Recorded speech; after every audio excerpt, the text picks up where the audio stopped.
Une nouvelle fracassante vient de secouer l'affaire du tueur en série de Long Island, Rex Heuermann a plaidé coupable, marquant un tournant historique. Cet architecte de 59 ans, autrefois discret, a désormais avoué les meurtres brutaux de 8 jeunes femmes, une avancée majeure dans l'une des enquêtes criminelles les plus médiatisées de notre époque. Les autorités ont commencé à révéler des détails profondément dérangeants sur la façon précise dont ces crimes ont été perpétrés, jetant une lumière crue sur les sombres méthodes du tueur.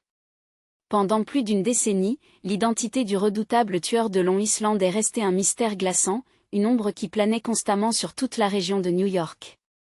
L'arrestation de Heuermann lui-même avait déjà provoqué une onde de choc, un homme marié, père de famille, travaillant en plein cœur de Manhattan, insoupçonnable en apparence.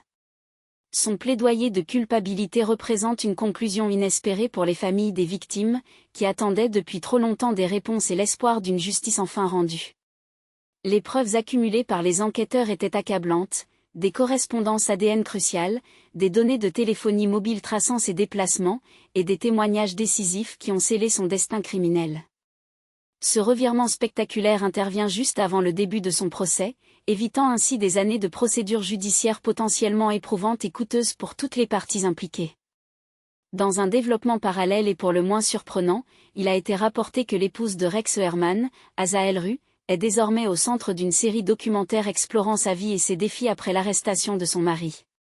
Cette tournure ajoute une couche de complexité et de controverse à une affaire déjà riche en rebondissements, soulevant des questions éthiques sur la médiatisation du crime et de ses conséquences familiales. Le cas Rex Heuermann restera à jamais gravé dans les annales judiciaires comme un sombre rappel de la ténacité des enquêteurs et de la quête inlassable de vérité face au mal absolu. N'oubliez pas de vous abonner pour suivre plus d'infos sur l'ombre du crime, à bientôt.